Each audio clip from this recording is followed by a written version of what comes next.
Greetings, all new hammer, middle hammer, and old hammer folks. I am Old Grumpy Wolf, and welcome to the Mini Bar Podcast. I'll be serving you up lots of awesome painting nerdiness, talking to other painters from around the web. But before we get started, I just want to plug my normal thing with thebaselayer.com.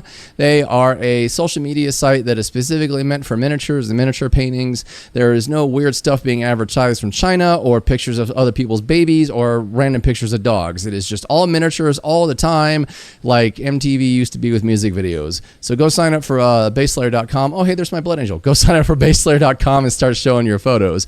But on today's show with me, I've got someone I've been wanting to talk to for a long time. We have the legendary Mr. Squonkles. Hello. What's up, man? Okay, thanks for having me on. No, you're welcome, dude. I wanted to get you on for first season, but I figured I'd bump you into second season, and I told you what happened with episode 25 of first season, and I thought it was a bit of a rush, and I'm like, no, screw it, I'm doing it. So anyway, where are you in the world? I am in the UK, in Buckinghamshire, but just a little outside London. Oh, okay. Probably makes it easier to picture. There's a dog. Oh, there's your cat. Yeah, he's about the size of a dog, yes. Yeah, we might get a bit of that. You're the first guest to actually have a cat come on the show. Well, that's a handsome Sorry about man. that. Oh, it's fine. I miss my cat. He used to. Hey, I know, man. He'd come up here in the middle of the show and just start, announcing his presence, and it's like, okay, Gizmo, come here, thunk. Yeah. No, you said you've never been on a podcast before, and we were talking for anything. That. So this is new to me. And you said you present for work. What do you do? I'm a designer. Oh, okay. Graphic designer and technical designer. So that's presenting has come into that a lot over the years. So I should be okay. But as I say, yeah, podcasts are new to me, so I'm excited about this. Oh, this is just fun and silly, and you've watched all my episodes, so you know what it's all about. I have, yeah, most of them. I'm still playing a bit of catch up, okay. But I've done most of them, and I've really enjoyed them. Yeah, it's a really good show. Yeah, so the big thing with this season is I wanted to really cut down to like an hour to an hour and a half, because I think I was looking at analytics, and the longest most people listen to or watch is like 20 or 30 minutes, and then like the miniature area where we talk about people's minis, that's like the least watched part of it. Gotcha. So I'm kind of narrowing that down to like 20-30 minutes at the most. Yeah, that makes sense. So like 2 or 3 miniatures, and then I ask a person, like, which one's your favorite, and you talk about it. And I have to keep in. I feel unprepared as hell today because I woke up late. I need to actually check what the mystery question was for you that was left by Mark Gibbons. Where are you? No.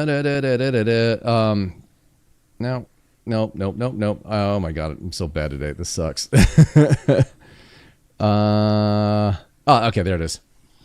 Cool.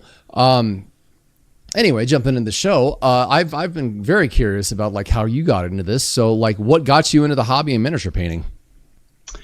So it was around about the turn of the 90s. A very good friend of mine and his older brother.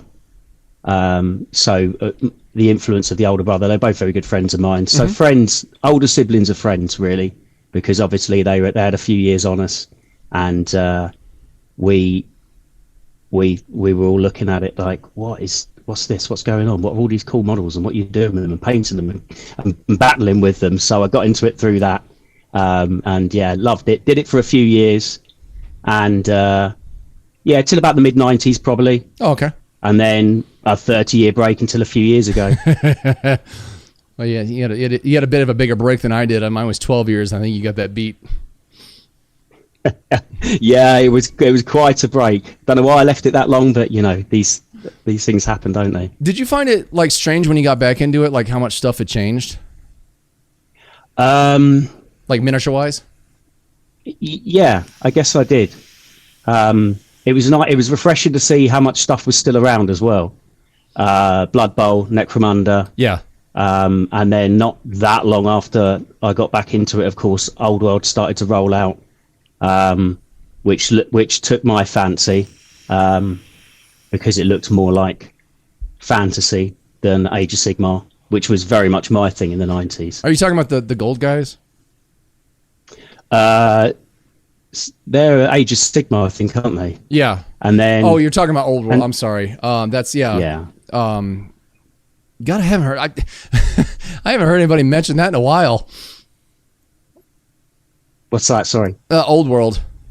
Oh, okay, yeah. I don't know how much traction it's getting and how popular it is, but of course it came out and back to square bases and regiments of troops and so my army, my pride and joy in the 90s was my undead army. Nice. I loved it, and I had all the usual suspects you'd expect. I had Nagash, I had regiments of skeletons. That was such a bad miniature. It was. It's very Marmite, isn't it? Oh yeah. For the record, I love it. I still love it. I don't re-own it, but I will one day, and I will paint it, and I will love it. But he's very silly. No, I forgot where I haven't heard it. It was some video, somebody talking about I forgot who sculpted it, but like the original sculptor was being interviewed, I think, and he said, yeah, there was like a whole different head design, and the execs didn't like it. They said it was like too scary and too creepy, so I had to change it to Mr. Skullhead that he is now, and the miniature just kind of fell apart after that. Yeah, he's a weird one. Well, I like the cartoony look of Warhammer in general, so he certainly leans into that pretty heavily. Yeah. No, I think my biggest shocker getting back into it all was like seeing what they did with, with the Primaris Marines. It was, I want to say they came out toward the later 10s, and I remember like I'd poke into Games Workshop's website every so often and see what was going on and see what was happening. And I remember when the Primaris Marines came out, I'm like, what the hell are these things? What? This is a Space Marine? What happened? And for a couple years before I got back into painting, one thing that threw me through a loop trying to get used to all this stuff again was like, why is everybody Space Marines posed exactly the same way? I didn't know that like they were, there was only one way they went together, because like we grew up with we had like the torsos were one pose, but you can move the arms around, stuff like that. And then they came out with in third edition, Jess re-sculpted the Space Marine, so the the torsos attached to the legs, so you could twist the torso and the body and all that stuff. With the ball joint. Yeah.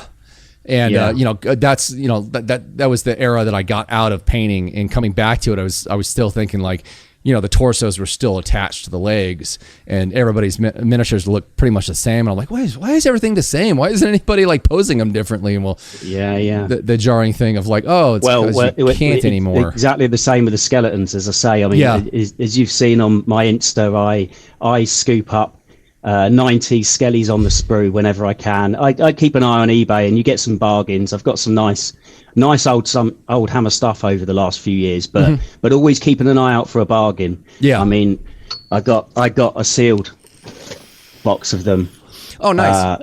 A while back. If you check the price, it's ridiculous, but I somehow got one at a good price. So that's 1998, the red box. But it is a bit of a bugbear of mine, because the 4th, 5th edition, maybe 6th, were completely separate. These ones, legs separate, torso separate. That's how I remember the skeletons being. And then it was torso and legs together, and then at some point, 7th edition maybe, this abomination happened with heads on. Yeah, they just made a monopose. For my needs, that's not good, because I like the torsos to turn, and the sculpt on the ones with the heads is not good either. It's almost like it goes right in, so it almost looks like it's got skin on it. Yeah. So 90 skeletons all the way for me, more poseable, same as the Marines. Oh yeah, those monopose, you're kind of stuck in that, you can't really twist them properly, because you'd have, like with the spine, you'd have to actuate every bone to make it twist. Yeah, exactly. And so you just end up chopping them up. But, No, you have with what you do, like one thing that really got me was like just your unique purple and orange thing you got going on, which I thought was really cool. And I think I don't remember, you and I started talking like I think it was over a year ago, and I think I remember the first one of the first big projects you did was the skeleton coming out of the green goop with the old 2nd edition, or the old RTB01 Power Fist. That's right, yeah. I thought that was really cool. I do like putting power fists on them. Yeah, I don't know why that happened or when it happened, but I was just scooping up skellies as a nostalgia hit. I always liked power fists, and at some point that started to happen. I called them my marine killers, and I've done them in various colours, often for a colour challenge. A couple of guys online, they run these fun colour challenges. So in between, the sea of orange and purple that I do, I use that as a palette cleanser, and I really enjoy painting, if only a power fist of, a different chapter. Yeah. Just to kind of get back to some of the questions is, did you get into the hobby because of gaming or painting? Well, it was many, many moons ago, and I can't quite remember. I assume the painting. I was an avid artist when I was a kid. Yeah. I just drew constantly. I liked sci-fi and fantasy. So I'm assuming when I first got exposed to this model, the models from this hobby, I assumed I wanted to paint them, but I very quickly went into the gaming as well. I definitely liked the idea of the battling. Okay. Yeah, that was this time around. I barely scratched the surface of the gaming again, but there's only so much time in the day, and I still really, really want to. But at the moment, it's mainly painting for me, and even that is sporadic. You know how it is. Yeah, it seems like as we get older, we have less time to devote to this kind of stuff. Yeah, I mean, as we speak, I haven't painted for pretty much 2 months since the last project. Oh wow!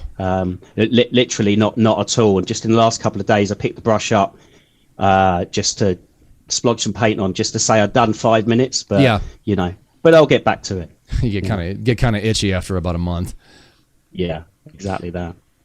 And to kind of go along with that, since you seem to be more on the painting side of things, what paints do you use? Well, I know you'll like my short answer, AK all the way. All the way. They suit my needs. They're very matte. Yeah. Obviously, they're very high in pigment. So for a lot of glazing that I do, I love AK. When I first got back into the hobby, I stayed in the safe zone of Citadel paints, and I still think they're good paints. And that was, while I was finding my feet, and then I learned that there was this entire industry of different paint brands out there. Tried a few Vallejo, some old army painter before Fanatics came out. Yeah. I've got a few. I bought orange and purple in pretty much everything, 2 thin coats and so forth, but I just haven't got around to trying them all yet because, as you've discussed with other guests, getting used to a new paint brand is time in itself. So when I'm painting now, I'm really into the swing of AK. I'm sticking with that. I love them. Yeah, I wound up using since purple's your thing, and you mentioned Vallejo. I used purple on my gal's Christmas present. It was the bust with the kitty. Oh yeah. And I found that the old Vallejo purple, it rubs off really easily. Oh, okay. I don't know what it is about it, but it was, and also like trying to layer glaze with it was a test of patience, because there was this like really small window of like being a happy medium to get it to where I found with Vallejo you really have to water it down to layer glaze with it, but it was like this really fine, I mean like razor's edge like fence of, if you add one more drop of water, it won't lay down right. If you add one less drop of water, it goes down opaque. Okay. I do have a couple of Vallejo purples, but I haven't used them in ages. And and not a lot really, as I say, just a bit of testing here and there. I dug it out. I ironically, well, coincidentally, like one of the hardest things for me to paint is gene stealers, and I have an old metal gene stealer on my desk from the Rogue Trader era, and it took me a while to figure out the way to mix the AK paints that I wanted to use on it, because I like the old blue-gray color scheme when it was like a faded blue-gray. It was like basically like painting a space wolf for the carapace, and then the skin and the head was like a lighter purple, but. Yeah, I finally figured out the formula for how I wanted to use my AK blue grays and mixing in black and white. But I dug him out. I think I started painting him with Vallejo purple, but I'm gonna try using Citadel on it because I found some of their paints tend to adhere a little bit better than Vallejo does, like Vallejo do. Until quite recently, work up through a few purples and pinks for my purple recipe. It changes every model. You know, I'm still very much evolving it like most of us are, unless you're particularly army painting and you want everything to look the same. Yeah.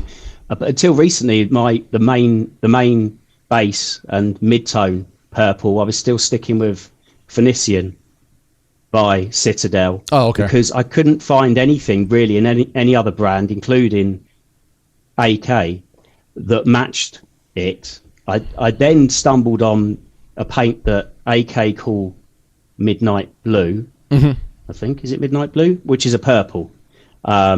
It's maybe a touch darker than I would like it. It doesn't quite match Phoenician. Hopefully I'll do something about that these days, but I'm using that to try and keep with one brand for the entire model. Yeah. For now. Well, I've said it on previous episodes. The one thing I really love about AK's paint is like how consistent they are, and how the majority of them don't separate in water if you leave it sitting on a pallet. Yeah. Oh, definitely. Yeah. Same. I find them really consistent. You know, I found with like when I was starting back out again, playing with Citadel, they were like the majority of the colors that I used from Citadel, man. Like you leave them sitting for about 2 minutes, and it was complete separation. You got the weird grayish acrylic compound, and then you have the actual pigment just. Yeah, it starts looking like a marble dip. Yeah. That you're gonna stick a guitar in or something like that. Yeah.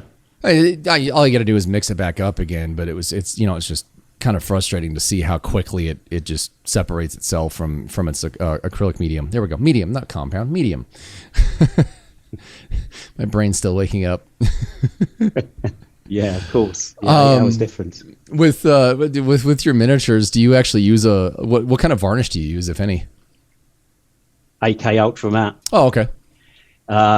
I really like the very, very matte finish, but because it kind of goes with the cartoony look I'm always after. And I was using other mattes, brush on as well, by the way, not spray. Oh, okay. I was just about to ask that. I was using other mattes and over the years, and then when I got into AK paints and saw how matte they were, I was noticing that a matte varnish from some other brands was making them shinier, because that's how matte their paints are. So, I tried AK Ultra Matte and I've stuck with that. I love it. I mean, curious question that's popped in my head because I've never tried brush on varnish before. Can you dilute that stuff, or do you just do it straight out of the pot? I'm not sure what you're meant to do, but I dilute it. Okay. And you definitely can overdo it and frost the same as sprays. Okay. I was almost experimenting, which was silly because it was for a challenge. I shouldn't have messed around with it, but for the base, I splodged it on really, really thick with a brush, just the base, luckily, and it dried. In the recesses, it clung and it dried really more than frosty. It was almost white. It ended up looking like, to me, I was like, okay, well, that's swirling mist on the floor. But yeah, so you got to be careful with it. So I'm not sure if you're meant to or not, but I water it down a bit. When I was using Citadel's matte, like the thing I found about their current Munitorm varnish is that, like, if it pools or it collects in a crevice, it actually turns gloss. So I don't. Oh, okay. Yeah, I'm curious, like, as to how the Munitorm varnish is going to hold up over 10 or 15 years, versus the Citadel varnish that I was using in the 2000s. That had the hazing problem in when it collects in the crevices. But whatever they were using, and I've never, through all the people I've talked to at GW, the ones I've had on the show, I mean, Tim, Mark, and 80. None of them were really familiar with that varnish at the time because they'd left workshop. But I'm curious with when I got Dave Perry coming on in a couple episodes to see what he says, because I think he was still there during that phase. But that clear coat was not archival quality, man. It turned yellow, like it's ruined most of my miniatures, and I'm just praying to the paint gods that the Minotaur varnish is archival quality, but judging by how it collects in the crevices, I think it'll hold up fine. But nice. yeah, just curiosity with those brush iron varnishes, if they if they had the hazing thing in the crevices and whatnot. But from what you've said, they obviously do. I think that's just indicative to a matte clear coat. Yeah, I mean, you have to go really heavy duty to get that. Yeah. I've put it on pretty heavily. I do water it down a bit and a couple of coats usually. Yeah, that's what I do with my spray varnish. Yeah, yeah. I will experiment with spray varnishes again and through an airbrush eventually when I start using one. But for now, just brushing on, because I brush primer as well. Yeah. I moved away from spray cans and I brush primer again, AK. But just because the weather might be bad outside, I'm usually only doing a single model.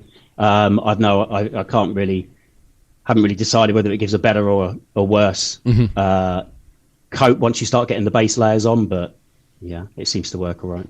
Yeah, I've heard commonly read and heard numerous things that and I've experienced it myself. But it was when the hell was it? I don't know. It was when did I do that? I want to say March or April of the first year I started painting. But I got that you start priming through an aerosol can when it's humid outside. You get that really rough finish.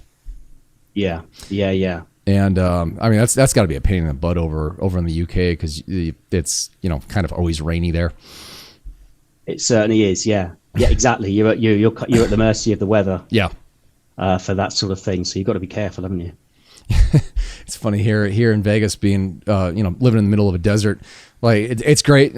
As much as I hate the heat in the summertime, it's great going out and priming your models with clear coating, especially clear coating, having to do 2-3 clear coats. Dry.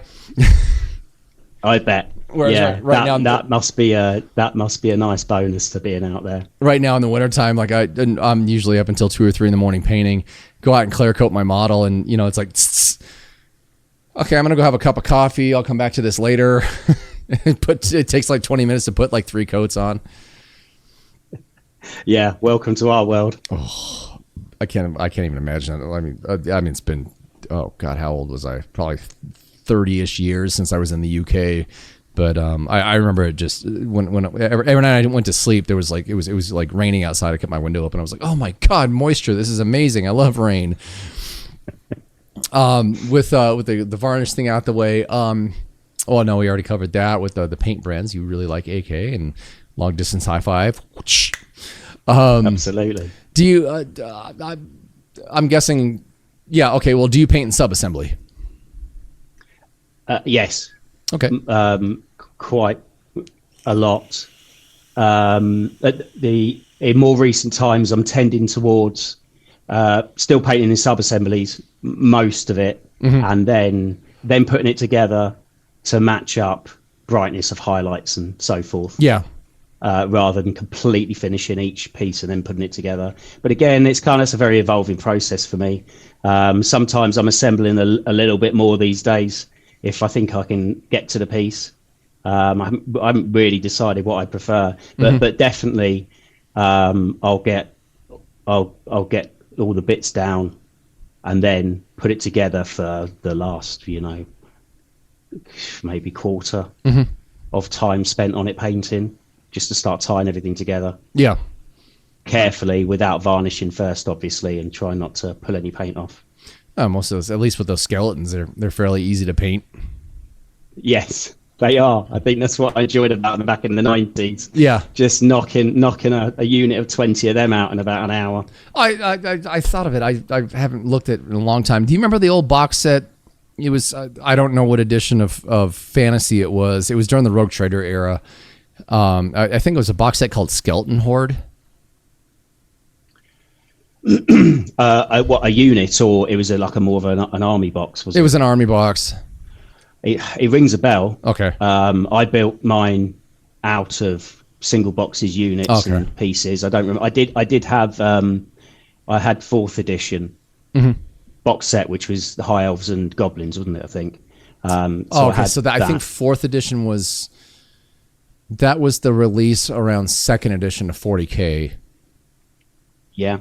Sounds about right. So so that was early 90s for 4th edition. Yeah. And then just bought boxes of skeletons. We had a local where I was. I grew up on the south coast, not where I am now, for most of my life. And there's a Warhammer, as they call it now, but a Games Workshop appeared there. What they're supposed to be called, damn it. Yeah, exactly. And yellow and red, obviously. But we didn't have one there at the time.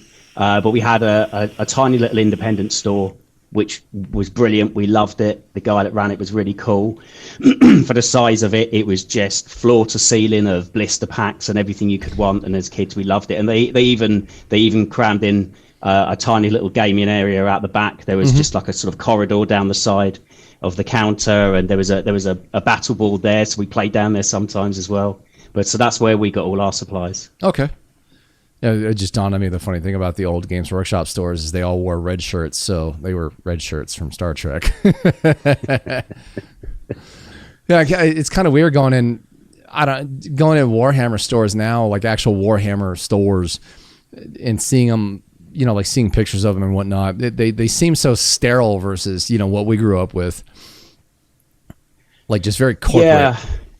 Yeah, there were a fair few near me, so I kind of pop in and out of those few quite fairly regularly. Larger ones. There's a I guess probably what they call a flagship store in London. Only one, which surprises me, and that's a lot bigger than most of the stores. Is that they do have a very different vibe, don't they? I went to a couple while I was over there, but the main one I went to was the store off Oxford Street. It was in like this little small mall, like 3-level mall area. And I was do you know what location I'm talking about? Yeah, in London. Yeah. Yeah, so that store's not there anymore. There's only one. Oh man, that's sad. I love that store. I mean, it was a small store, but just childhood memories of going in there. An actual Games Workshop store, you mean? Yeah, it was actually an actual GW store. Oh well, I'm pretty certain it's not there anymore because when you look it up, only one appears on not far from that location, a road called Tottenham Court Road, is where the store is now. Surprises me. I thought they'd have a few sprawled across London, but no, they don't. That said, you haven't got to go far outside of it in any direction, and you hit a store. Yeah.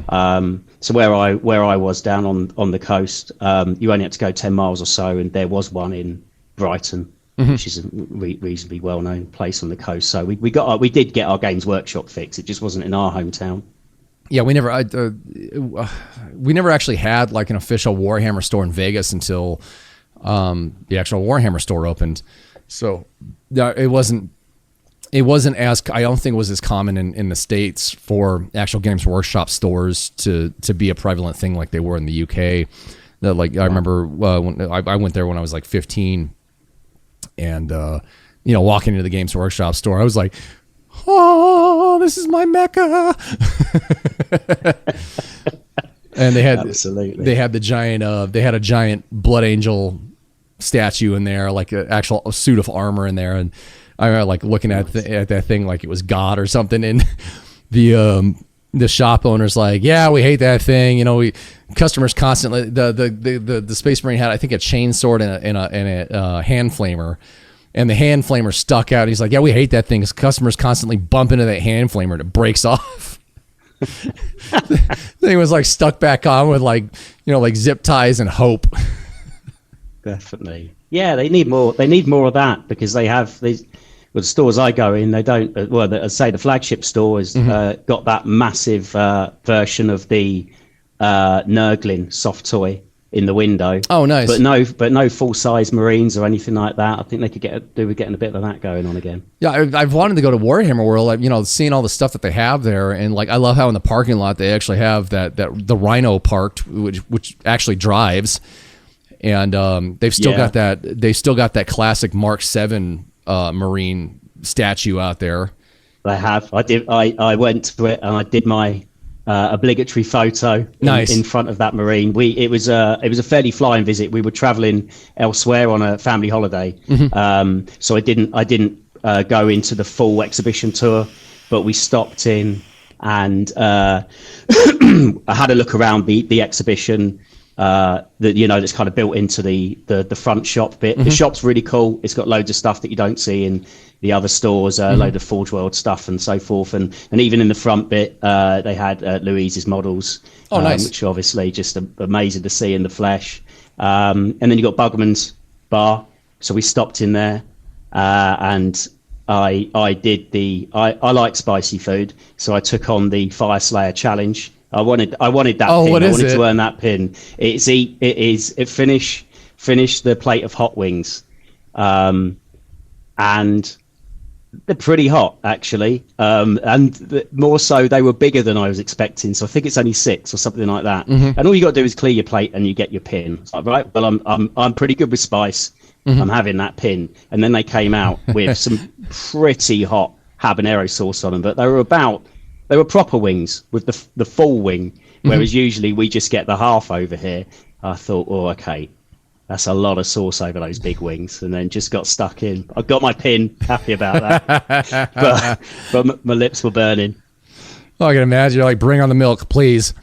Yeah, exactly. It's cool in there though, really cool. I seem to remember, I don't know if it was just a themed day, but I Made 'em was playing from start to finish the whole time we were in there, and you can buy Bugman branded ales and so forth. I thought, yeah, this is a bit of me, this place. Oh, speaking of funny things like that, just eating too spicy of foods. I think it was it last weekend? It was last weekend or 2 weekends? It was 2 weekends ago, I think. Yeah, it was 2 weekends. My gal's daughter, her and her boyfriend were here in town from college. It was winter break, so they were here for, I don't know, a good month and a half. And we went out to where did we go? Oh, we went to go play. There's a miniature golf place here in town over off the strip right near our house. Like it's Mandalay Bay, which is like the first major hotel and casino that's going in on Las Vegas Boulevard. And it's not busy in that area, thankfully, but they have an indoor miniature golf place there, which is really cool. And we got done golfing, and we were hungry, so we went over to there's a place right down the street called Town Square, which where Fry's used to be. It's not there anymore, but it's like this big, I don't know, like shopping district. And there's a Mexican place right across the street from it called Tacos del Gordo. And it's like Mexican street tacos. It's delicious.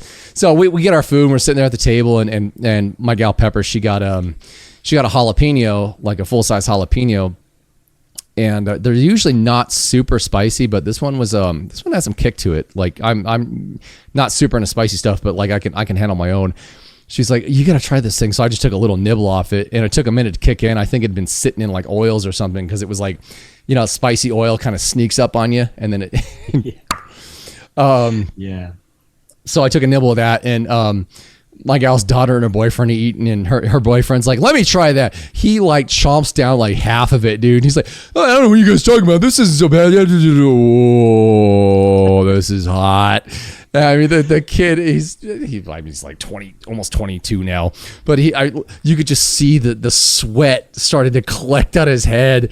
And oh my God, he was so miserable for about 5 or 10 minutes. And he's like, oh my God, I shouldn't have eaten that. So I went to I was looking for something dairy based in the place. And I looked over the counter, and they were selling like I forgot what they call it, like flan lechen or something like that. It's like a Mexican dessert rice, and it's made from it's made from a milk base. So I went and bought one of those for him. He's like, oh my God. He just like glomps like half the container of it, just letting it sit in his mouth and soak up all the spicy oil.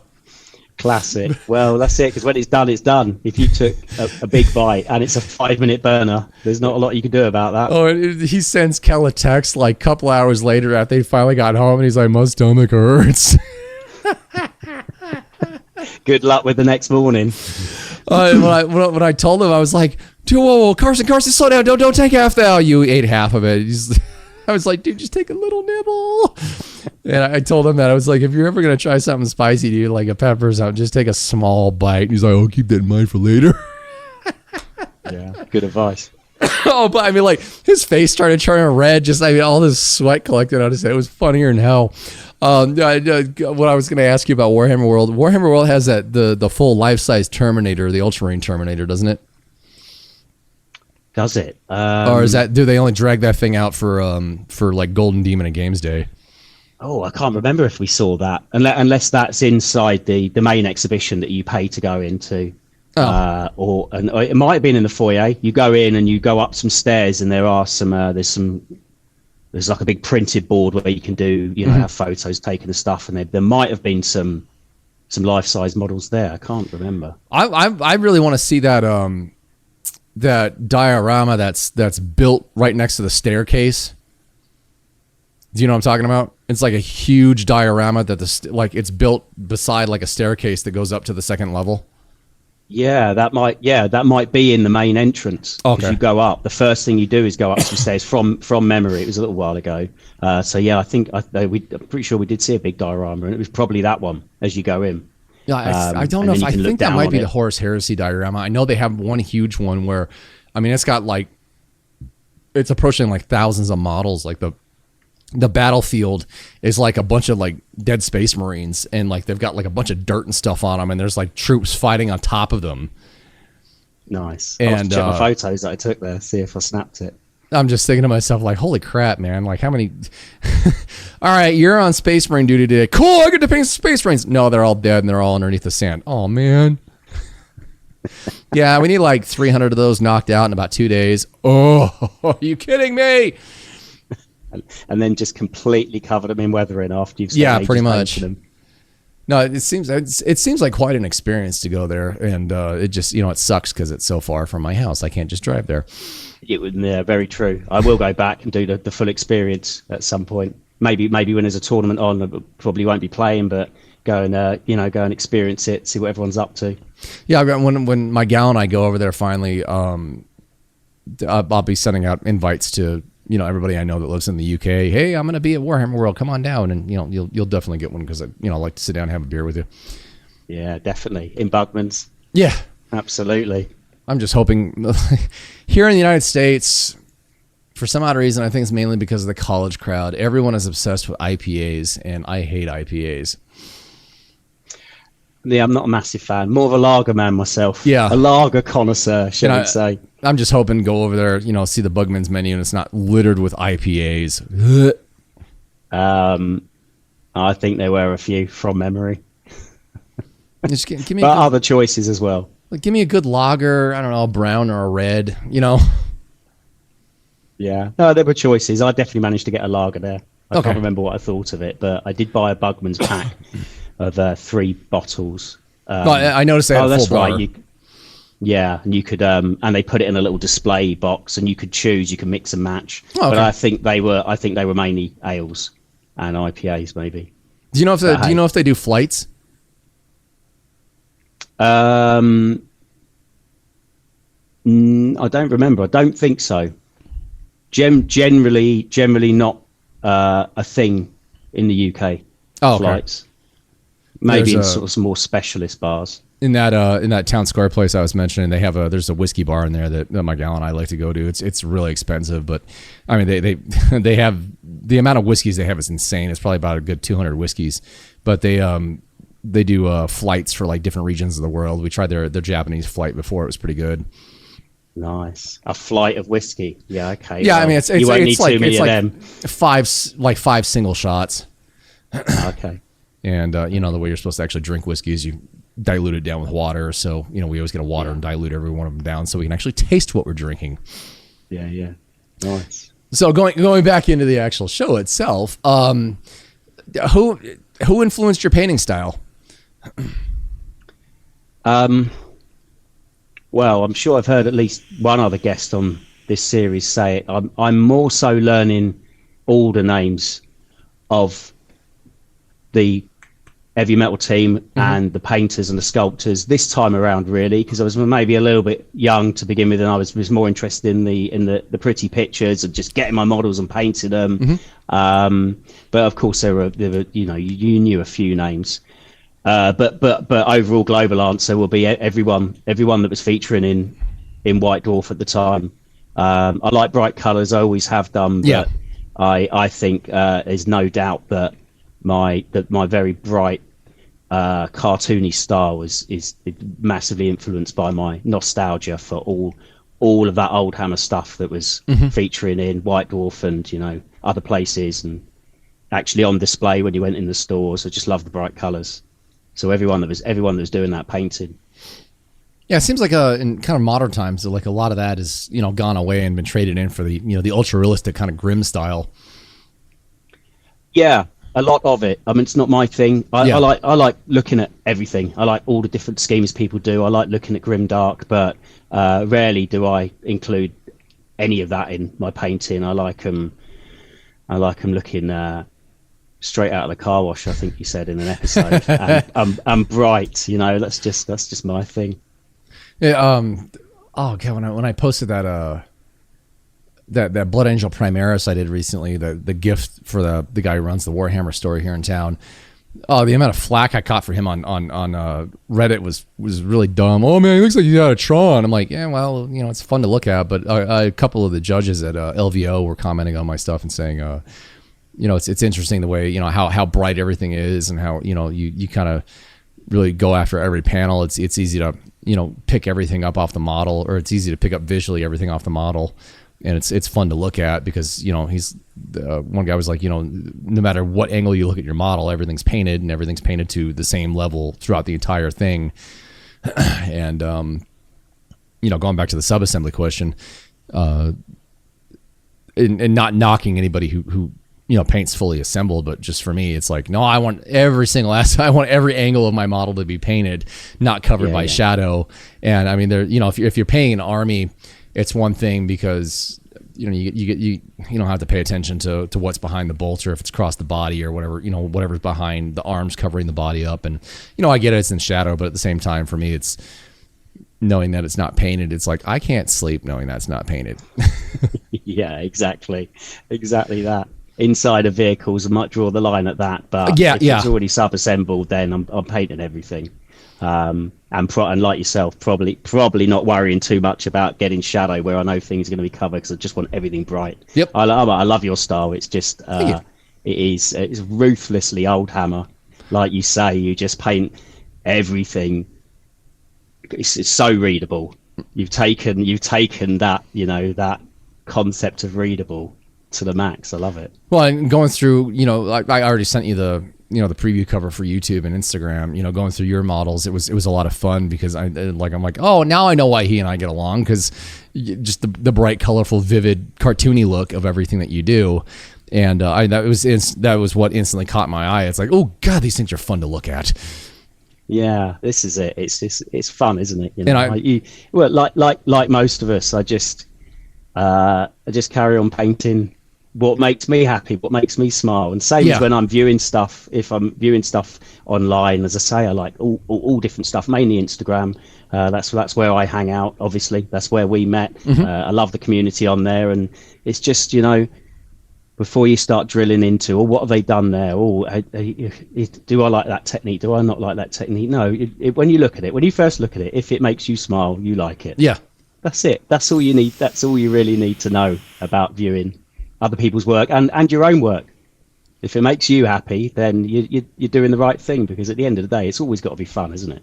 Yeah, the fun thing is, like, even as you go along, just evolving your own style and playing with like new things that you see on other people's models. I mean, like I sent you the Chibi Marine I'm working on, and just on that, I'm kind of refining what I started with Lamardes over the summer, and you know, just evolving my Blood Angel style.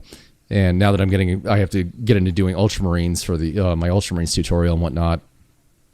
Yeah, the funny thing is, blue is actually, like, the way I want to do blue is really hard to paint. Oh, really? Yeah, I did one a while back. Again, it was for a color challenge, and till that point, I'd only really painted a couple of power fists to put on skellies, obviously in blue, and so I went for it, and you know, it was my vague attempt at box art ish.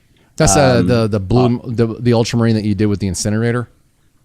He's got a normal. What's he got? I can't remember what he's holding, actually. I'll pull it up on the Instagram, because like I actually really liked your Ultramarine that you painted. I was looking at that. I was like, veteran sergeants is red helmet, white stripe.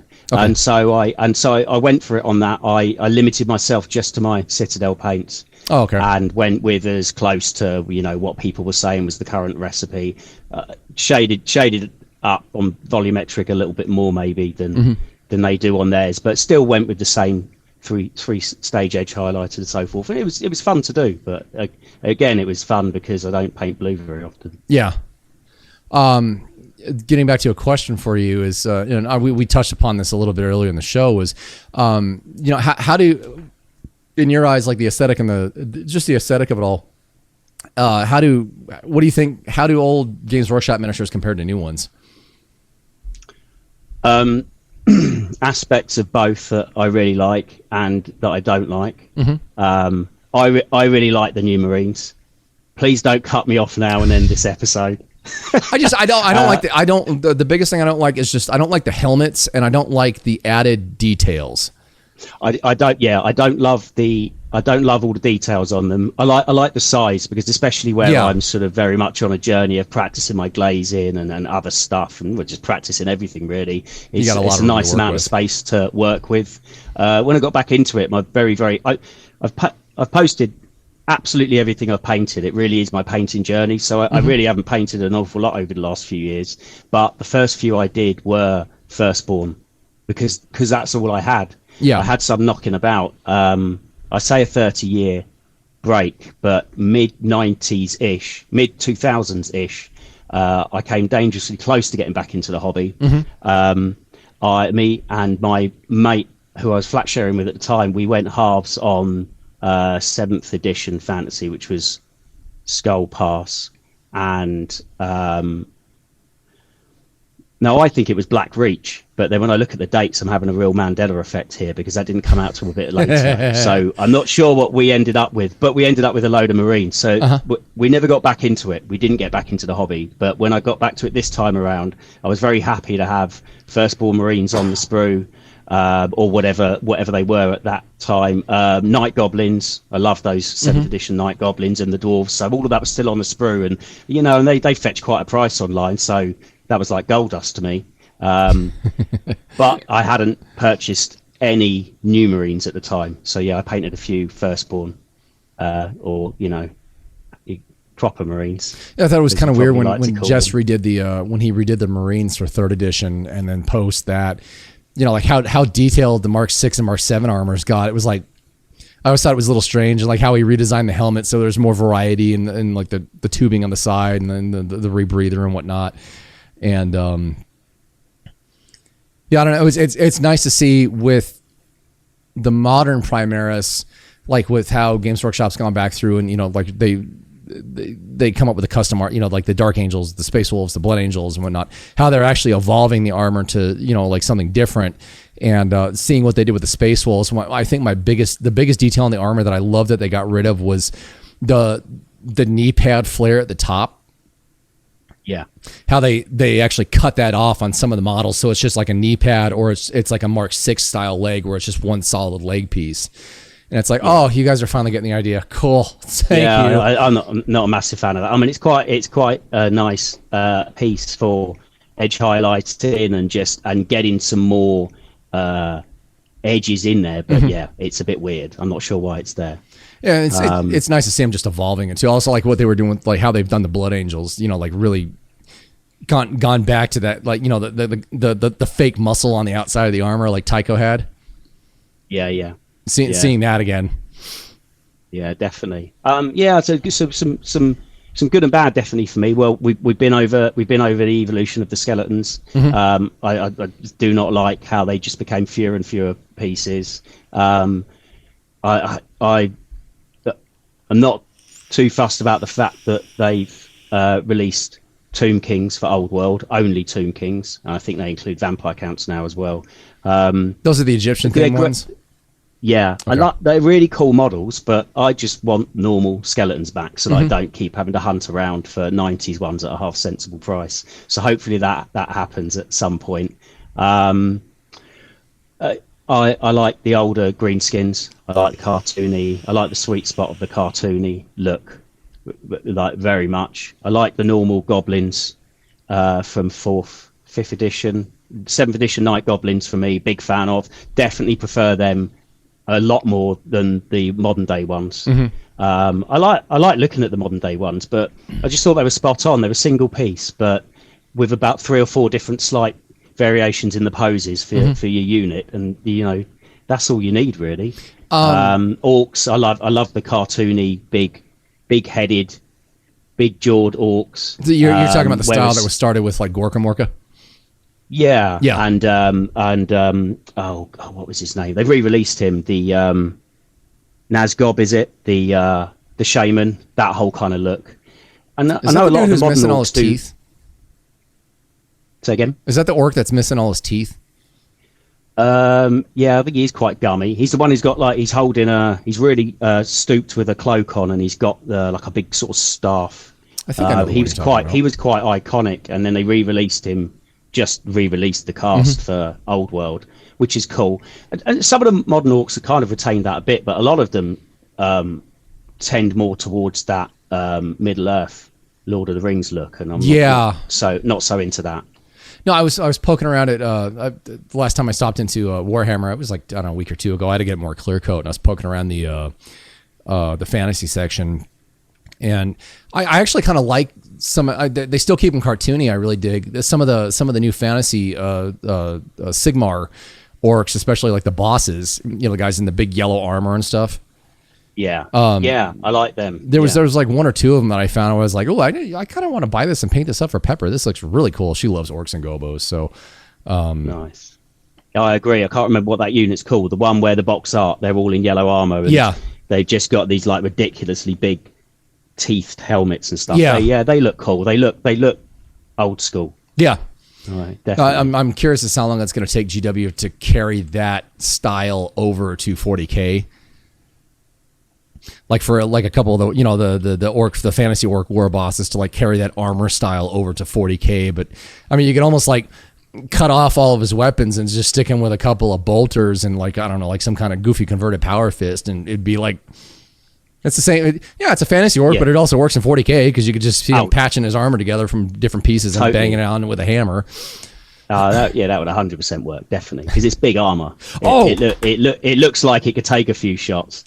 You're the first person I want to discuss this with because we're talking about orcs. I was listening to a video on YouTube, and this is a really cool theory, that the reason why the Emperor is still alive in the Golden Throne is because the orcs respect him so much and they believe in him so much.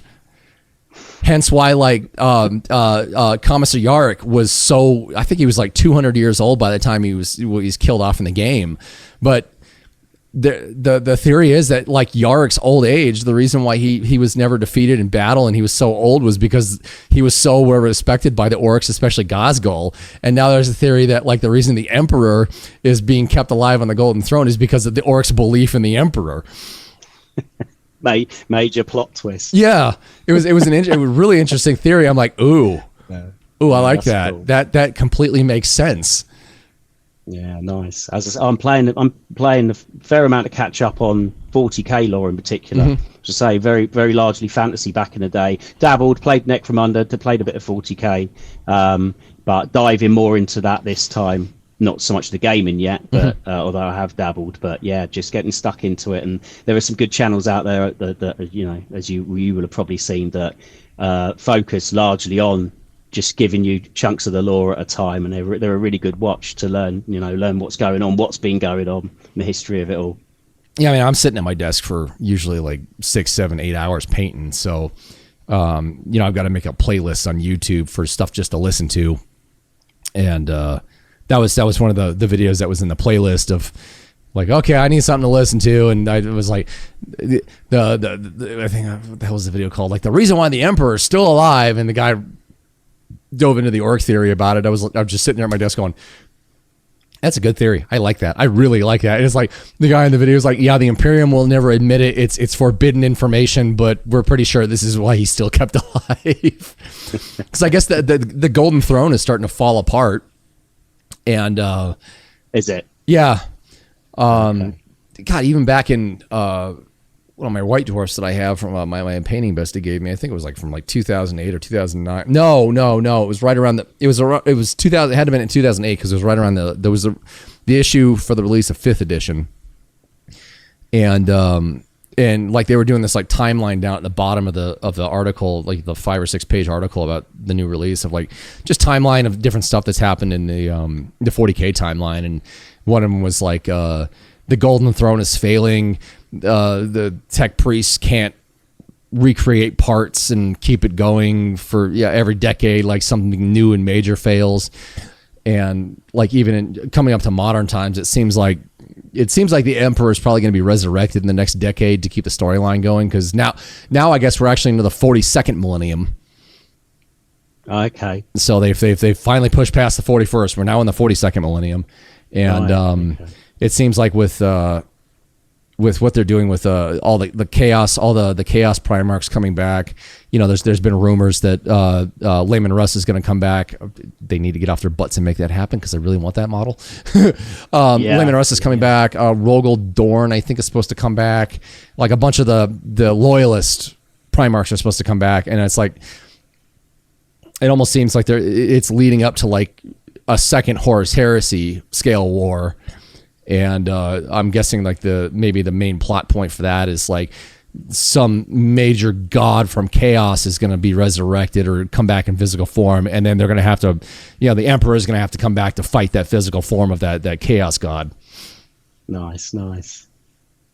Yeah, that's cool. Yeah, just chew through a lot of videos. We want the models. There's again, it wasn't lore I was massively familiar with first time around, so diving into now, there's 20 or were 20 Primarchs and something like that, and then or the numbers. I thought it was 16.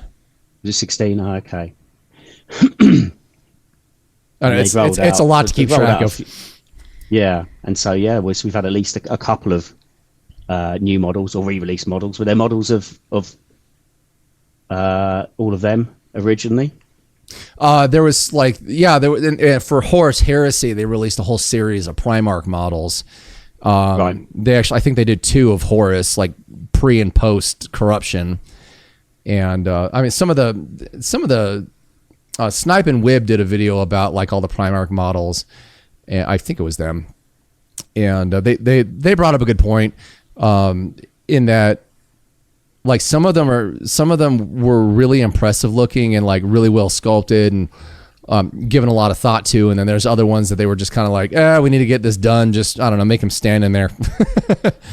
And in modern times, we've got who do we have? We have Fulgrim, Angron. What's his name from Nurgle? You got this Zinch guy. I know I'm going to yell that. I don't remember all the names. There's rumors floating about the Putaraba's coming back from the Iron Hands, and so that'll be 5. And right now we've only got Guilliman and the Lion back for the loyalist side. So things are the power balance is kind of getting a little tipsy there, but again, that like there was something that leaked out about, like, there was a memo at Games Workshop that leaked out. It was like about a year or 2 before I guess Guilliman came back, and it was just kind of a list of the Primarchs, the loyalist Primarchs they're talking about bringing back. And the first, Guilliman was on there, Dorn was on there, the Lion was on there, Layman Russ was on there, and there was a 5th one I can't remember. I want to say it was the White Scars dude. Hello, Kitty. Oh my goodness. It's the other one. It's his brother. Want to pet the fuzzy. Yes, and I don't know. They're kind of bouncing around with what they're bringing back, and yeah. If you want a good channel to get caught up on lore with, what's his name? I know people are going to groan at this, but I love this guy. He's funnier than hell. Major Kill. Oh, okay. Wait, I know the name. I don't think I'm subscribed. He does. He's got tons and tons and tons of lore videos, and they're all like 10 to 15 minutes at most. And in some of them, he covers a lot of ground in such a short time. And it's you load 5 or 10 of them up as you're painting, and I mean in 2 hours you can go through 10 or 15 of them pretty easily. And just kind of that's kind of the way I get caught up with lore and figure out what's going on is like shorter form videos where it's like, I don't want a 2-hour video about how this guy puts syrup on his French toast. No, agreed. Yeah, chunks of it. Important chunks, quick fire. just get you up to speed, definitely. Kind of good to dive back into this again. We discussed this, but what do you think about 90s heavy metal grim bright box art versus modern heavy metal box art painting?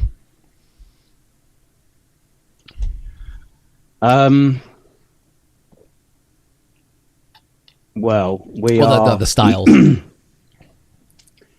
It's okay, but we're a bit spoilt for choice now, aren't we? We feast our eyeballs online and on Instagram. Yeah. And the community, the people out there, often not even people that are commission painting or anything like that, just doing it for fun. And they are just insane painters, and the way they do it and the styles they go for just look crazy and amazing. Obviously, we both like our bright colours. Yeah. So the box art starts to just look a bit, it is what it is. I'm gonna love it, don't get me wrong. I love being in the store, picking up the box and looking at the models, and sometimes seeing them in the flesh as well. It makes me realize that actually I do really like a model and I do want to buy it, because just on the box you didn't really get a feel for it. So I like it. One thing that I feel like I've noticed, and I'm assuming everyone's noticed it and probably comments on it, box art and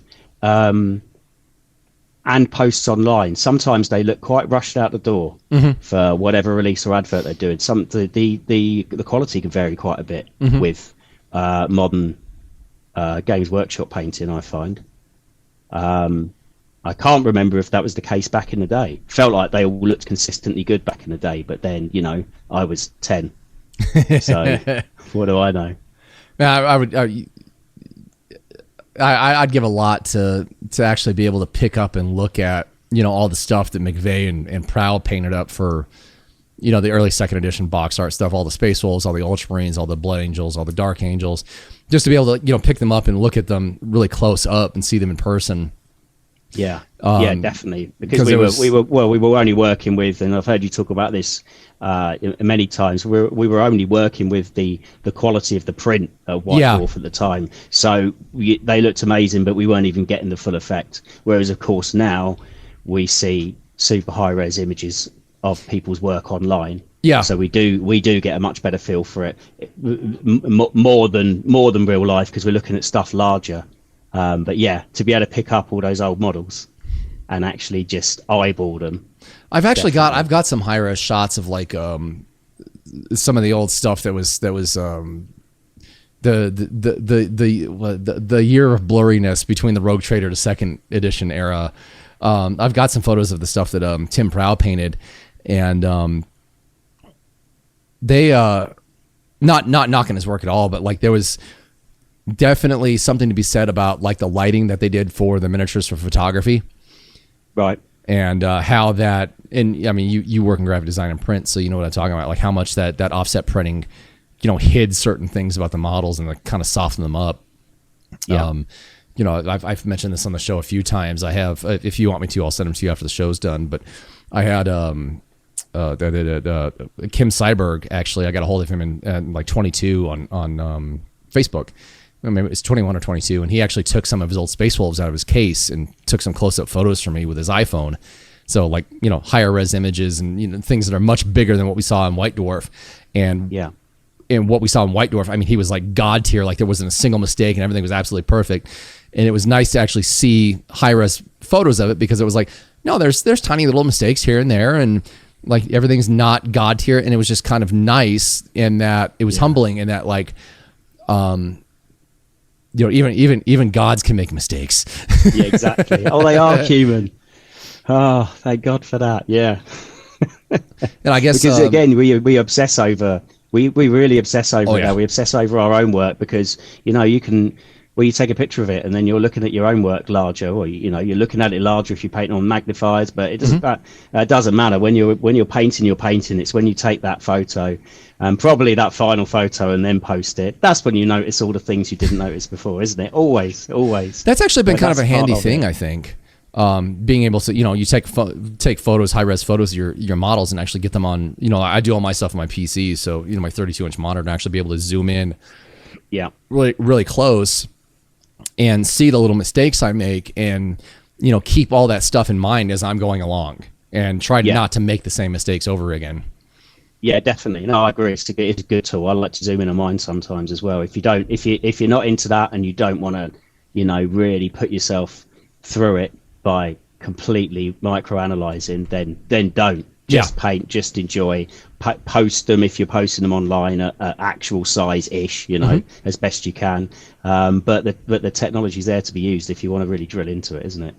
It's also really handy. It's useful. I'm sure you've probably seen this or even done it yourself. I saw in one of Louise's videos that she was having a hard time coming up with the color scheme for one of the models she was painting. So she started it and she took a photo, and then she brought it in Photoshop and, you know, like messed around with it in there and got the color scheme down that she wanted. And initially when I started painting again, I was doing that a lot. And that is such a handy tool to be able to use. You know, you can get your basic thing going and you don't know what to do in a certain area. You can just, you know, doodle around with it, Photoshop or whatever app you have on your tablet or your phone. And, you know, you're not wasting 2 hours painting something just to discover you hate it. Yeah, no, I agree. In fact, it's not something I've ever done, but I should play around with that. It's fun. Yeah, I should get a model in there and just mess around with the colors and just play around with it. Yeah, I've obviously seen lots of people doing it and talking about doing it like you just have. And I've got to add that to the list, the 2026 list. There's a lot on it, as always. Yeah, spending 10 or 15 minutes in Photoshop, you know, kind of messing around with like, okay, do I want to do this like a chevron pattern or a stripe pattern or whatever? It takes you 10 minutes and you're like, no, I don't like that. And you do it in the stripe pattern. You're like, I like that. And it's like, okay, there's 15, 20 minutes gone that, you know, and I don't have to strip anything off the model. I can just go do exactly what I just did in Photoshop. It's like, Yeah, well, that's a good plan compared to the 10 hours I would spend obsessing over those same hazard stripes in real life and then probably not being happy with them. Yeah. And you kind of start to get that build up in paint a little bit, and it's just like, oh. Yeah, exactly. And I know you can paint over everything, and people always say, don't worry about it, it's only paint. But to a certain extent, once you've caked it, you know, you start to notice it, and then what you're going to do. And I have once or twice. I usually just go with it and just call it a day on a section of a model if that's happening. Just once or twice over the years, I did try and get in there with a cotton bud and some isopropyl for one specific part of a model. I wouldn't recommend it, folks, because it definitely never goes 100% to plan. 1 out of 5 stars on Google reviews. Yeah, definitely. My own stupid fault, but hey, you got to try these things, haven't you? To go with the last question for the show is, what advice would you give painters just starting out to help them avoid the pitfalls you've experienced? Depending on how your brain works and how you like to approach things, watch a lot of YouTube and look at a lot of stuff online. Not to compare yourself to it, especially if you're starting out, you've got nothing to compare to, and you should, you know, ideally, hopefully only ever compare yourself to yourself if you want to notice improvement. Talk to people, ask questions. I spoke to so many people on Instagram, big accounts, small accounts, some people that work for the heavy metal team. The vast majority of them are happy to talk to you and give advice. I found it so welcome in the community. This was when I was diving back in, you know. I wasn't new to it, but I was 30 years out of it. Yeah. So essentially new to it, you know. And really, when you talk about avoiding pitfalls, I did so much of that early on. I didn't hit too many pitfalls because I was just watching, you know, everything. Every Warhammer video ever on YouTube I've probably watched, you know. And I did a lot of that in the early days, and I spoke to so many people, and it helped me avoid a lot of pitfalls, actually. Of course, you've got to make mistakes. Yeah. That very, very firstborn Marine I painted, when I first picked up the brush again, I knew I had to thin my paints down. Did I thin them down enough? No. It ended up looking like that classic meme Space Marine that floats around the internet, you know? Embrace those, too thick coats. Those pitfalls. They're going to happen. They are going to happen. The second one straight after that was quite a jump, you know, because within just one model, the process of one model, I got a feel for the paint, not perfectly, obviously, but better than that first attempt. So there's so much information out there if you want to avoid the pitfalls. If you don't, just go for it. Any paints, stick with Citadel if you want to stay in a comfort zone. They're fine. Many people say it. All brands of paints are pretty good. They're just different, so it's what you like and it's what you get used to. Mm-hmm. A half decent brush. You haven't got to go mad, but all brush brands, in my opinion, medium level up to expensive brushes. I use what I'd call mid-range cost brushes almost exclusively. Mm-hmm. And they're fine. Get a couple of them. I know you use Citadel brushes, don't you? And I've got some old ones from back in the day which I rate. I have never used any of their ones this time around, except where to save money, and I bought the little starter packs with the 3 Marines or whatever and the 6 paints. That starter brush is terrible. Yeah. It is terrible. So buy one of those packs, because you get 6 paints and 3 models. Paint them with that brush because it's a great way to start. And then the very next thing you need to do is sling that brush. I don't think they even sell the starter brush independently. No, I'm not sure if they do. And it's fine. I'm not slamming that box. I think it's fantastic value. Mm-hmm. The Skaven one, you get 5 Skaven in it because they're smaller models, and there's usually 2 for 40k, 2 for fantasy or AOS or whatever, isn't there? But you're gonna want to ditch that brush pretty quickly. No, don't worry about going mad on £20 a brush. I'm a big proponent of the Citadel small layer brush. It's the same as the detail brush from the 90s and the 2000s. They've made the bulb a little bit bigger and the bristles just slightly longer, but it's a great all around brush. It does everything I need it to do. And I've mentioned, I think in one episode before, is that like I've wanted to try the higher end brushes, but going and spending money on like $100-$200 brush set and then finding out I don't like them, it's like, oh well, great, these are just going to sit around and collect dust, and I just blew $200 on something I'm not going to use. Whereas like the Citadel brush, I'll go through a Citadel brush, I think once every 3 to 6 months, just depending on how quickly it wants to fall apart. Yeah. And it's like, oh, well, that's $20. Who cares? Again, many people may disagree, and that's fine. But for me, the brushes are a bit like the paint ranges. As long as you're buying the medium range, cost brushes, they're all pretty good. But it does come down to a bit of personal preference. It's just the behavior. I think they just behave a bit differently, and even if they claim they're made out of exactly the same material, 2 different brands are going to be a bit different. I paint with really thin brushes. Mm-hmm. I know. I mean, I've taken on all the advice that I've watched people give me on YouTube and in person and so forth over the years, and of course a big one that floats around constantly these days is you don't need a small brush. You need a slightly larger brush with a really, really good tip on it. Yeah. Which is absolutely fine, but of all the advice I've sucked up and 100% taken on board, that one's not quite for me. I like thinner brushes. Yep. If I'm holding a 000, I'm not exaggerating, I'll probably be base coating with that 000 as well. But the ones I like tend to have the longer bristles. Yeah. Whereas some brands you can get a really thin brush, but the bristles are shorter. So for me, long thin brushes, I guess.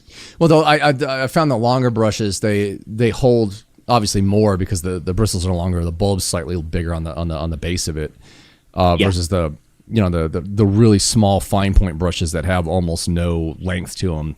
You better use that paint within like 10 seconds or it's going to dry up. Yeah, exactly that. Yeah, because it's thin already. So if it's, I've got some where the bristles are literally half the length of some of the other brands. Yeah, actually half the length. So that's a big difference in what it's going to hold. I know none of them are holding much because they're all tiny brushes, but then I'm very much just paint, rinse, back to wet palette, paint, rinse, back to wet palette. I'm constantly cycling around that because I don't know. That's just how I like to do things, but it's whatever works for you, isn't it? There's a lot of people that are like terrified of painting eyes, and I was streaming on Tuesday night when I was painting that Chibi Marine, and there's a guy on there who he's a big fan of mine, and he was asking about, he's terrified of painting eyeballs, and he's like, how do you do it? And I was like, you paint all that, you paint your flesh the base color, and then you shade it down with however you do that, whether you wash it or paint in the darker recesses, and it's like you always you get the eyes slightly darker than the rest of the shade, and you work on the eyes. The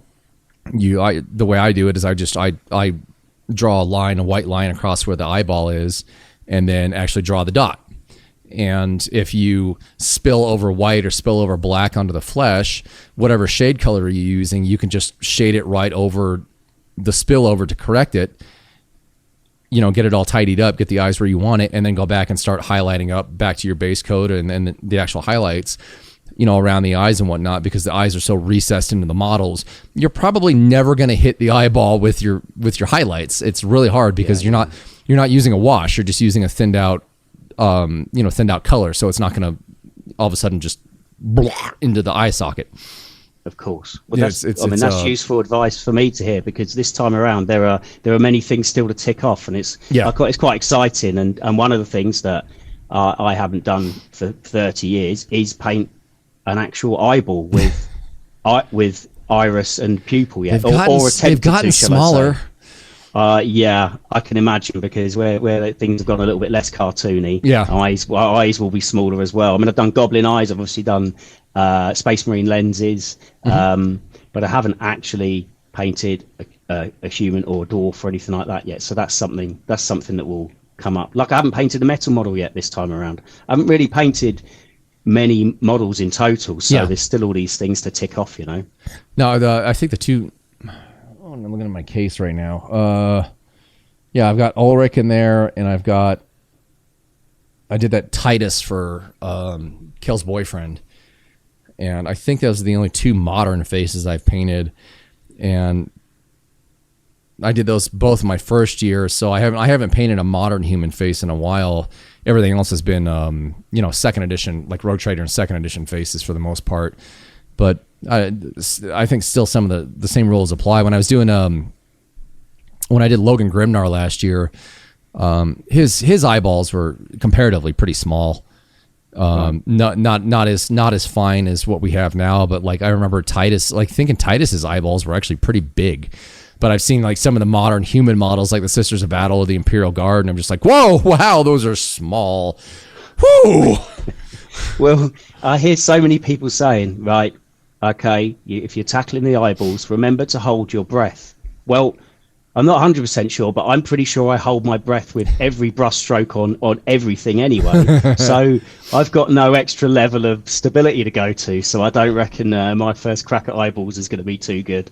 Some of it has to do with breathing, because if you learn how to slow your breathing, it actually helps you relax and unstress as you're doing that. And the whole point of holding your breath is actually the same method, or the same theory, is that it helps you calm yourself, and you don't have your heartbeat in your body kind of moving you, but also it's supposed to calm you. That was actually the holding your breath thing is when I took video 1 in college ages ago in a galaxy far, far away.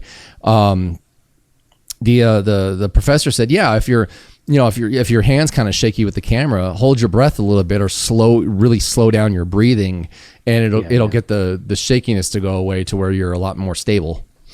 Yeah, and don't have that large Red Bull just before you do it. Thankfully now we got stabilization in phones and cameras, and also you have these magical things in modern times called gimbals. Yes, yeah, I keep thinking about getting a gimbal. They look good fun. Just to briefly go into to your Instagram feed while we're here. Hang on, wrong one. Guest source, Instagram. There we go. Interact. Okay. So to go with your background picture, Mr. Squonkles here is very big on purple and yellow, and actually where's one of my favorites of yours? Oh, there's this was the Ultramarine we were talking about earlier. Yeah. No, you did a great job on that thing. Yeah, cheers. I really enjoyed doing that because, as I say, because it was a break from the orange and purple, and it was just trying to go a bit more specifically traditional. Yeah. It was for a challenge online, and as always, I think I had quite a gap. I hadn't painted in ages, so I started doing this, and as always, I ran out of time. So the back of him's not fully painted. But the backpack was, I was really into. I think I did the backpack early, which I wouldn't usually do. So there are some close-ups. I think it's that model where the backpack is in view, and I enjoyed that. But yeah, not everything around the back's done. But I had fun. That's for sure. Oh, there you go. Yeah, I was pretty happy with that. I will say, like, the modern backpacks are a little bit easier to paint than the ones from second edition. Yeah, less. Given they got rid of the tubes. Yeah, definitely. And I like the backpacks. I like the look of them. And I thought originally I was falling into that mindset of I don't like painting backpacks, but actually I do. I think they're quite a fun shape to get stuck into. I suppose it's because they're on the back. Yeah. And especially if you're doing a main front shot of your model, or it's on the battlefield and your opponent's mainly seeing the front, people don't necessarily want to get too stuck into it. But I like it, especially the central circle bit. That's quite fun to try and do the 3-stage edge highlights on. I kind of like how big they made that, because you can put a chapter badge on it now. Yeah. The one thing I've been trying to get myself in the habit of doing, I'm getting a lot better at, actually, when I'm done with the body of the miniature, paint the backpack first, because it's my least favorite thing to paint. Yeah, definitely. Yeah, get it out of the way if you're not feeling it. Where you painted him a couple years, I think like last year. Where is he? We were just talking about him. This guy. There we go. I love that. Yeah, that was good fun. Yeah, I enjoyed doing that. Again, it was for a paint it green color challenge. Oh, okay. Of course, I still crowbarred my orange and purple custom chapter into it, but lots of green. And yeah, I did gloss varnish the liquid. Okay. To get the wet look, which I do like, but I've gone back to painting even liquid matte varnish for the overall consistency and the cartoony look. But yeah, that was good fun. And in the glow, the OSL on the sword, simple, but yeah, that was cool. Yeah, he's a fun little dude. I really like you come up with some really interesting things that you do on your minis, man, and they're fun to look at, because like cheers. They tell a story. They're so animated, and it's like this perfect little like point in time that you've captured. That's just a blast to look at. Yeah, I get it's that whole nostalgia hit with the skellies. I definitely used to mess around with it and do that first time around as a kid. Probably not quite as proficiently, but I liked getting a splash of color on my skeletons, and thinking about it, when you talk back to influences and Oldhammer artwork, I should imagine that I started to like doing William Wallace style half and half faces, probably because I was jealous that Orcs had it. It's like, okay, that half-face war paint just looks so cool, so I'm doing it on my skeletons. Yeah, this was what you ended up using for. I'm sorry, what I ended up using for one of the miniatures on the cover of this video. I really like that. He's the skeleton riding the squig. Yeah, that was good fun. That was really good fun. That was for Midwinter Minis, Sporktober. Okay. 2-3 years ago, maybe. And I think there was a sci-fi and a fantasy category, and obviously me being awkward, I've come along and like, what? You're like, which one does this go into? Yeah, which one does this go in? Well, just you pick choose. one. I don't mind, but I just enjoyed putting that. Yeah, that was cool. That was good fun, because obviously I do Space Marine Power Fists, and then you've got the orc claw on there. Yeah, that was good fun. Out of that, I actually really like this. I think I used this on. Did I use him on the cover? I don't know, and it doesn't matter. I really like this guy. He's fun. Yeah, big old kit bash. Fun with that. Yeah, that was good fun. Yeah, lot of different pieces from a lot of different models. Obviously, just plonked on simple, very very very little cutting and sculpting. But yeah, that was good fun, and that was something to tick off the list. The Mohawk is individual toothbrush bristles. Oh, okay. Glued on I was wondering what you made that glued out on of. one at a time, because I know for a fact I did that as a kid. And so ever since getting back into it and getting hold of some skeletons, I said one day I'm going to do that. I thought, how's that going to work out with my much older eyes and probably less steady hand these days? And I got a bit lucky, really. It turned out probably cleaner than I expected it to. But yeah, good fun. Have you, like, silly question, you mentioned it earlier since you called it your own chapter. So are they a traitor chapter or are they a loyalist chapter? I'm not sure. They're called the Pumpkinheads. Okay. Apostrophe EADS, as in a nod to the heavy metal team. Yeah. It grew out of a colour test. So quite early on in my first year of painting, I was just trying out different bright colours on Marines, hence it being an actual chapter. I just trying out random colours, Necrons, a few bits and bobs going on. And so I had these Marines and I settled in on orange and purple, and it was around about Halloween time. I didn't really realise it at the time, and my partner Carly, who actually got me back into the hobby second time around, nudged me into it, and thank God she did. Said,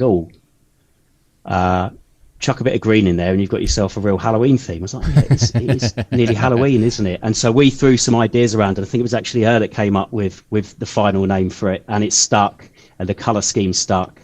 And then I've rolled it out, and so I'm on a mission now to paint one of everything, purple and orange. Oh, nice. Over the years, just different models, dwarfs, Eldar, just all sorts. There's obviously there's so much out there that I haven't yet painted purple. I think the Eldar are going to be a really cool take on the way that you do these.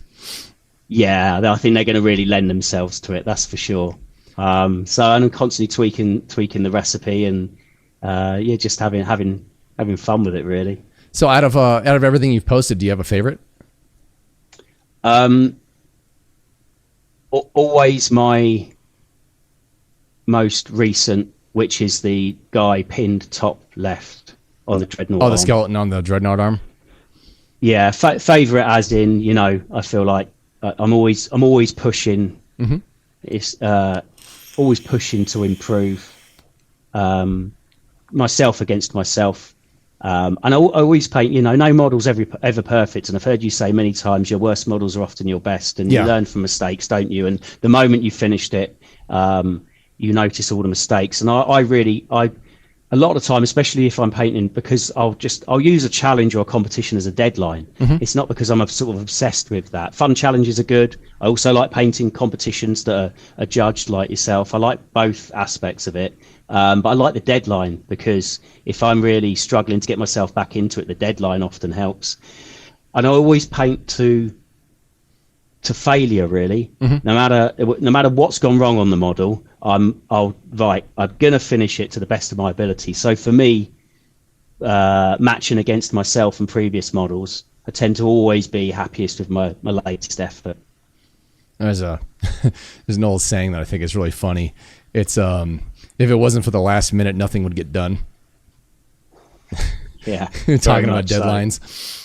Yeah, probably like a lot of us, some long late nights painting, but that's my own fault for leaving things till the last minute. There'll be a challenge or a competition on that runs for 2 months, and then I'll start in the last 1 or 2 weeks. And it's not showboating. That's just me being complacent and now panicking that I've got to fit in a lot of painting. I was going to pick a couple of those up. I think I've got them coming on soon. Oh, really? Yeah, really cool. I backed them because I think the models were amazing. When they were sculpting them, when she was sculpting them. I've got her. I've got her coming on in I think April. Yeah. Awesome. She sent me one of the prototypes to paint. I love how these look like Kev Adams stuff. They're just so cool, aren't they? So cool. I reached out to her and I said, "Can I buy one off you? Can I buy one off you?" She said, "Well, I said, "Have you got a spare one?" She sent me one kindly, painted it, shared it, made my thoughts clear that I thought they were just super cool models, and then backed it to buy a squad of them because they're all individual. There's so much character in them. Yeah, those things are so damn cool. Yeah, massive fan. So let me jump back here. So to wrap this up, is there anybody you want to give shout outs to? You for having me on. Woo! Really enjoyed watching this series so far, and the last series, and yeah, I was honoured to be asked on and chat with you. As I say, a new experience for me, and really good fun.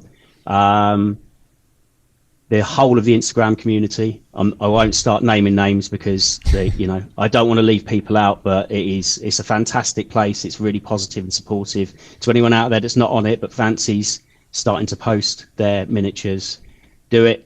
It's really positive. People will happily chat. You make some good friends like I have. My mates Andy and Graham for getting me into it first time around as a kid. My partner Carly for getting me back into it this time around. I think that's it. And so it comes to the last part of the episode. It's a mystery question, and yours comes from Mark Gibbons. And Mark asks, what is your favorite TV series from childhood? That's a good one, isn't it? Okay. It is, because when you're our age, the 80s cartoon scene was just, the 80s and the 90s, man. We had some bangers. And the 90s. You had a lot to pick from. My favorite TV series from when I was a kid. When